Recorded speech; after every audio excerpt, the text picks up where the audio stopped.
the Arabian Racehorse Podcast with Debbie Bird. Hi, and welcome to another edition of the Arabian Racehorse Podcast. I'm on my own this week because Stephen Molyneux is currently enjoying a nice holiday, well-deserved break for him. Consequently, I'm not going to go into too much depth with the race reviews because obviously it makes more sense to do that with our handicapper. So instead, I've been out and about for the last 2 or 3 weeks. I've been to Newmarket a couple of times. So first off, we're going to go and see my visit to James Owen, where I went last month. And there I also got to meet a couple of his stable amateurs. I'm here with James Owen, currently leading trainer with the Arabians at the moment. And we're just going to have a word about how the season's gone so far and what might be coming up in the next couple of weeks. Yeah, hi Debbie.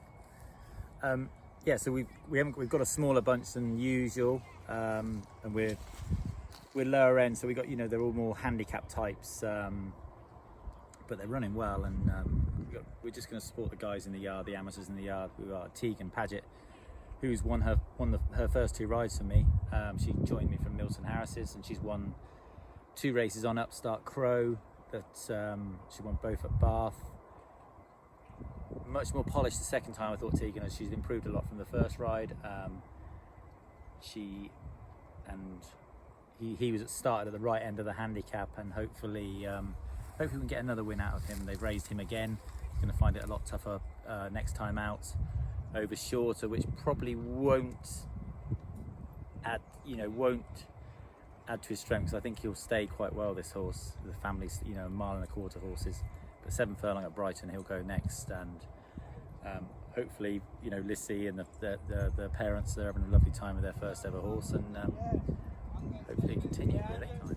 And we were talking when we were back at Bath with your first winner about supporting the amateurs in your stable. Just tell me a bit more about that. Yeah, so this year, we've got obviously we have the national hunt horses and things like that. So Alex is he's too heavy now to ride the Arabs, so he's riding most of the national hunt horses when he can, and basically to keep staff and to give them something to work for. They work hard for me, so I'll support them. So we've got Jamie Gambin, who's done well for me pointing. He's had 3 winners for me pointing this season, so he'll ride a few of the Arabs. He's not going to ride a mass amount, but unfortunately he was going to do his conditional course that got cancelled on him, and so we'll get him going. I think he'll probably ride Jahez, who he had a few stalls problems last year. Jamie did a lot of work on him and rode him second to Almabuba, which was a strong run at Southwell. He's very well handicapped off 65. He'll probably go to Brighton. 7 furlongs wouldn't be the right trip. He'd want double that, but in that grade he should be competitive. So Jamie will ride him and then Jamie will start riding over hurdles for me then, and then we'll give more of the lads a chance in the yard, like Rhea Betts, who won for me last year on Tajari, her first ever winner. She was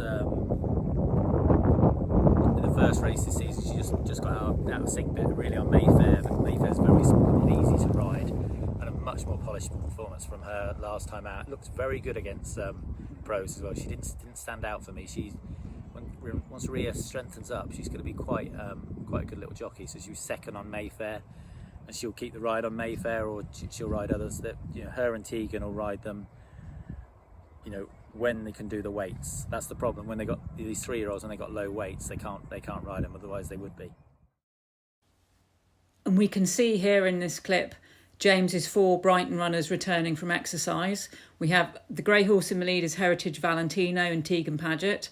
Jahez is the chestnut there with Alex Chadwick on board. He looks very fresh. Then we've got, at the back there, we've got Upstart Crow and Lissy Rees, followed in by Mayfair and Rhea Betts. All right, I'm here with Tegan Paget and Heritage Valentino. That's right, isn't it? Yeah, it is. Just checking. And so you're in a very enviable position of being 2 rides and 2 winners. I am indeed. I don't quite know how it's happened, but it's happened. And so how are you finding Arabian racing so far? So far it's plain sailing. I haven't really encountered any difficulty with it. I think I've got lucky with the horse I've been riding. And tell me a little bit about yourself and how you've ended up here at James's. So I was an amateur at Milton Harris's, and I'd been there since I was in school for 2 years. And I'd had a few rides for him, and I thought I wasn't really going anywhere. And I just wanted to get on and have a few race rides. So I thought I might try Arab racing, and James is kind of the place to be, and I knew he'd give me chances. So I came here, I moved up to Newmarket, and here I am. And obviously it's going very well. How are you finding the life back at the yard? Life at the yard's amazing. Everyone here is so nice. It's such a chill environment.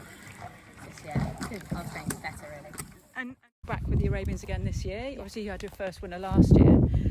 Tell me how it's gone between now and then. Yeah, it's really good. Just enjoying it, and been lucky enough for James to give me the chance, and enjoying it so far. Very good. And so you've had a couple of rides obviously on Mayfair, who you're with now.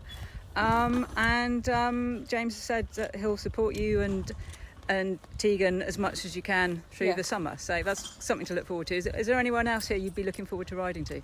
I think Jamie and Connor, they'd be great if we could ride with them as well. I think the only thing stopping us is our weight, but And which horses would you be looking forward to getting on other than Mayfair? I think Havana, Hannah. Storm Hannah. Storm Hannah. She'd be lovely, I think, to ride. Hez maybe, like the same as last year, but any ride really, I don't mind. They're all lovely. And how long have you been here now? About 18 months now, yeah. And clearly loving it. In the pictures that I took of you and Tegan at Bath, you clearly were enjoying the fact that you were first and second. So I was over the moon for her. I had a sore throat from shouting at her. I was so proud of them, especially because Lissy. I live with Lissy, and it was such a great victory for us. But we've got a really good team here.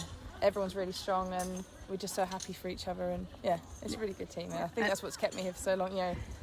And obviously that was quite relevant to the race that we've got coming up at Brighton, the Emirates Breeders Handicap, a 0-65. It says 7 furlongs, but really it's near enough a mile. Jahez certainly looks interesting down in class off a mark of 65. Obviously in a higher grade, he'd want more of a trip, because he's out of that good Shadwell mare Ziva, so that makes him a half-brother to the likes of Handassa, who won a couple of Group 1s over 1.25 miles, and horses like El Rahi and Azizi, who won the Stayers race on Dubai Day. As you heard there, he'll have Jamie Gambin on him, who spent time with him to get over the issues he had with the stalls last season, where, of course, actually he did refuse to load at Brighton when he was wearing a first-time visor. And on that occasion, he was partnered by Rhea Betts. Jamie was on board Jahez for his last outing when he was second to Al Mabuba at Southwell, though he did take time to get to the front on that occasion. I think it was about 10 furlongs out, so it's still not necessarily going to play to his strengths dropping back in trip, despite the fact that on paper at any rate he is probably a far superior horse to what he's running against. It obviously it depends on whether he's kept his form. You'd expect his class to get him to the front at this level, but he'll have plenty to do against his stablemates, Heritage Valentino, Mayfair and Upstart Crow. As I said, though this race is described as 7 furlongs, it's actually just a few yards short of a mile, which is the same distance as those 3 met over at Bath when Upstart Crow won for a second time. Upstart Crow could still be ahead of the handicapper. Obviously, he didn't win with quite so much in hand last time, but Mayfair was less than a length off him on that occasion, and she's better off again today. And with Rhea keeping the ride, she's getting to know her better too, and as she also improves her own race riding skills. But of course, Mayfair's always going to have a slight disadvantage on account of her small size. But as we heard James say in that clip there, she's a pretty straightforward horse. His other runner, Heritage Valentino, he's still a few pounds off his last winning mark. But of course, he also last won over 1.25 miles. But he's happy to go forward in his races. And on a track like Brighton, which can favour front runners, he might just pinch it from the front. They're trying first-time visors after having ridden him with blinkers. So certainly makes for an interesting contest with those Owen candidates there. Of the rest, Pete Hammersley's got Koljani. That one had a good blow after he ran at Windsor, so you'd expect to see a little bit more from him on Tuesday. I've been a bit disappointed with Al Hattab. I was expecting him to show more this season, but it could just be that it's taking longer for the penny to drop with him. However, it's good to see him reunited with Billy Loughnane, who rode him on his seasonal debut, because it's just really good to have these high-profile young apprentices riding in our races. We can go back to Newmarket now. There I caught up with Phil Collington and Akhleel Afbar after their win at Chester. I'm here with Phil Collington and Akhleel Afbar in Newmarket. Akhleel Afbar has just recorded back-to-back victories in the UK's Group 2 sprint over 6 furlongs. The race has moved to Chester and is now under new sponsorship. It's now the EFAR Trophy. But obviously followers of Arabian racing will know it better as the Zabeel International when it was run at Newbury. Phil, can you tell me a bit about how the race went for Akhleel? Yeah, so the race went superbly well. As you know, she's making her debut back in the UK this year after Saudi Cup run in February.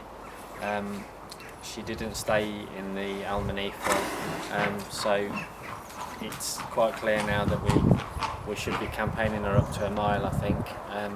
And she won the race at Chester in really good style, showing a turn of foot that we've seen from her last year. So couldn't be more pleased with her, the way that she's returned. Okay, and we saw her have a little canter this morning. The next stop now for her is Goodwood? Yeah, that'll be the plan. I think she deserves a chance at Goodwood now. And yeah, the mile obviously in that company will be testing, but I think we've found out now with having run in the Al Manifa and running her over the 2000-ish trip that is just a little bit too far. So I think keeping her 6 to a mile and have a go at the Goodwood race should be our plan. And that's her first start in a Group 1, isn't it now? It will be, yes. Yeah. And competitive looking race from the entries at this stage? Oh yes, I mean it's always a fantastic race year on year. Obviously we've seen some real greats over the years, and this one looks just as good, and obviously some young horses as well that could potentially be around for a while. And staying with Newmarket, whilst I was there, I also met up with its newest trainer, Mohammed bin Hamad Al Attiyah.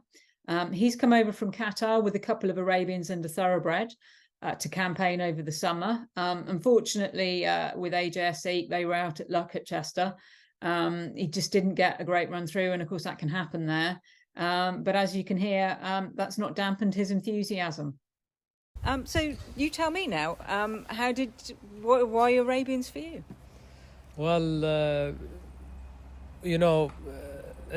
back in Qatar we have plenty of races for Arabians, and races there are very prestigious, the Arabian races, and this led us to planning to have a proper broadmare band to start everything up, and this is how it started. Mm-hmm. Yeah. And when was that? How long ago was that? Probably I'd say 13 years ago, okay. 14 years ago, around that time. Yeah. And out in Qatar, you're, and I get this right, you're Algerian stud, yeah. Yes. Okay, and that's a family. That's yes. That's basically Algerian is where we live, our private land and farm. So we're based there. We live there. The stable is just behind our house. Yeah. So that's why we call it Algerian stud. Okay. And yeah. Yeah, and so out there you are white with burgundy stars. Yes, with the maroon stars, and here it's are my colours, the maroon with white stars and with the stripes. For you, presumably your main goal is the Emir Sword, presumably to win.